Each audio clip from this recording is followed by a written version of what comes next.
Hello everyone, so today we're gonna learn 10 basic daily used idioms. So let's get started. The first one is asleep at the switch. Asleep at the switch. What does it mean? It means not to be alert on opportunity. Yeah? A person is not alert on an important opportunity or any opportunity. The thing is that he's not alert. So this is when we use this idiom. When he's not alert, so we would say he fell asleep at the switch. So let's see an example. The example is the security guard fell asleep at the switch and a robber broke in. It means when the security guard was not alert. It doesn't mean he fell asleep. It does not mean that at all. Okay, it means he was just not attentive. He was not alert on opportunity and robber broke in. Yeah, so just don't take it that way that the security guard fell asleep. No, not exactly he fell asleep. He was just not alert. So we would use the idiom that he fell asleep at the switch. At the switch. Yeah, we have to it's our keyword. We have to focus on that at switch. We just cannot say he fell asleep and a robber broke in. We have to use the whole line. Asleep at the switch. What does it mean? He was sleeping at the switch? I don't know. It's just an idiom. Yeah.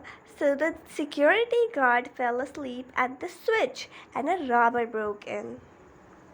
Yeah. Our next idiom is a bad egg. A bad egg. What does it mean? Is it a rotten egg or something? No, a bad egg means a dishonest person or ill-behaved person. It means a person who is not honest, who is a dishonest, or his behavior is very ill. He is a ill-behaved person. So yeah, so let's take a look on an example that we could tell he was a bad egg even at young age. So here they are talking about a man who was at his young age, people could able to identify that he was a bad egg. Yeah, that means he's a dishonest and ill-behaved person. People identified it at the very young age of him. Yes. The third idiom is a bad or rotten apple. Why are we talking about the foods who are either bad or rotten? No, exactly. We are just learning idioms. So, a bad or rotten apple, it does not mean there's an exact a bad or rotten apple. It's just an idiom. Okay, and it means a person whose own words or actions negatively impact an entire group of people. Yeah, like for example, yeah, I'm just giving an example to make understand this line. For example, I think very, not me, a person who thinks really negatively. His mind is full of negativity. Yes, and he just went to a group which is really positive. Yeah, and his negativity impacted the whole positive group. So what is he? He is a rotten apple. Yeah, because he just negatively impacted the entire group of people. So yeah, a bad or rotten apple means a person whose own words or action, either his own words or his actions, negatively impacts an entire group of people. Okay, now let's take a look on the real example. Before you accuse the entire department of wrongdoing, you should try to find the rotten apple that initially caused the problem. So this example means a person is telling that before you accuse the entire department of wrongdoing, that someone is blaming the entire department for any wrong action, yeah,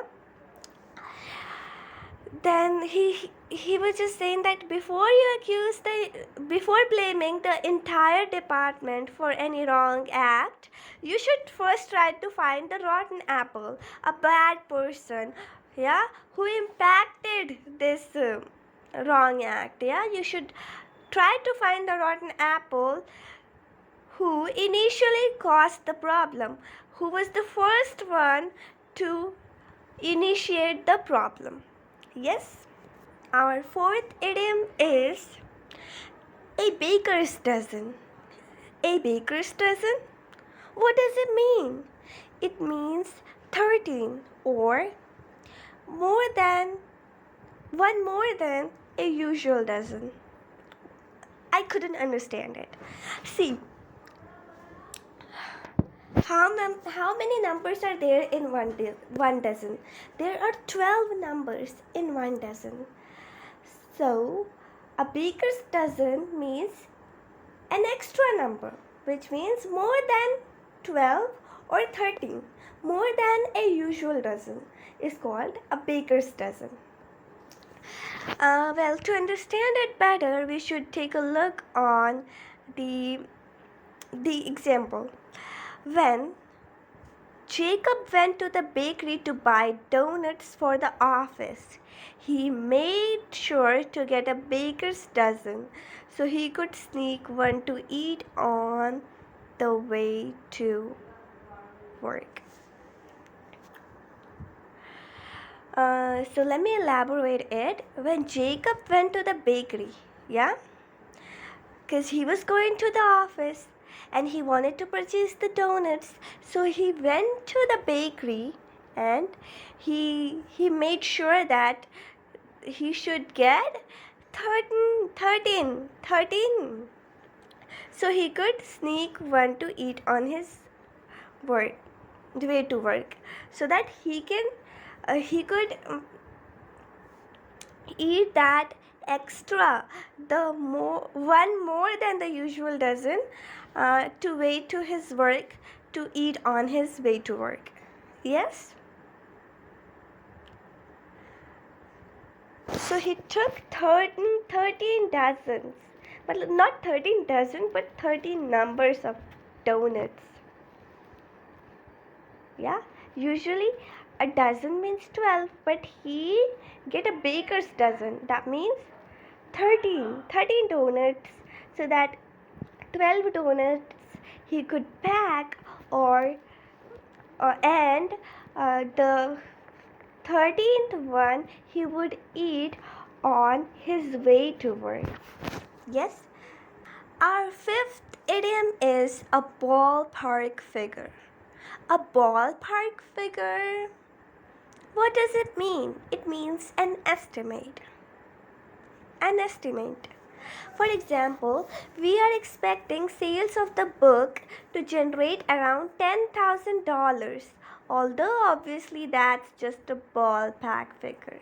So someone is saying that they are expecting the sales of the books to generate around $10,000. That means they're making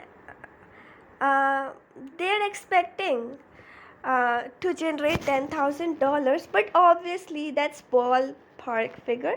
That means they're obviously an estimate, yeah, an approximately figure, which cannot be exactly the same. They are expecting to generate $10,000 as sale, but it's not necessary to generate 10,000 exactly. That's just an estimate and approx figure, yeah.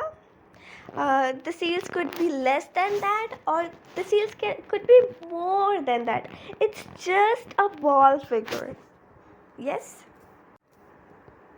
So our sixth idiom is a banner year. A banner year? What does it mean? A banner year means a particularly good or successful period of time. A period of time which is particularly good, or which is a period of time which is particularly successful. For example, 2004 was a banner year for astronomy. That means for astronomy, the 2004 was a banner year. It was a lucky year. It was so good and a successful year. So it was a banner year. Yeah? Everyone has a banner year in their life. Maybe when they cross 18, yeah? So that's their banner year. Or a year in which they won any competition. They was the winner, so that's their banner year. That means something really lucky, good, and successful. So yeah. So tell me in the comment box, what is your banner year? Yeah. And speaking of my banner year, so my banner year was 2021, because in that year I took an initiative to I took an initiative to grow, to achieve my goals, and to achieve my success.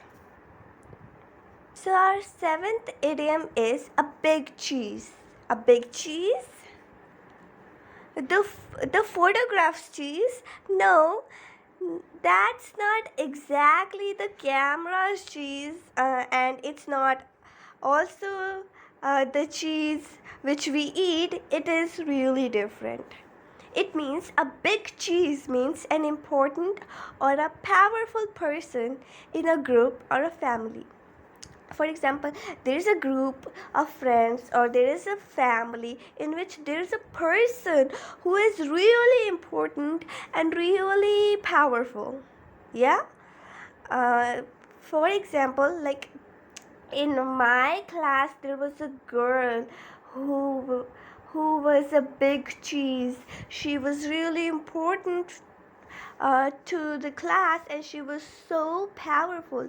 So obviously she was a big cheese, and everyone was taking inspirations from her. Okay, now let's take a look onto the real example. Apparently her father is a big cheese in one of the major banks.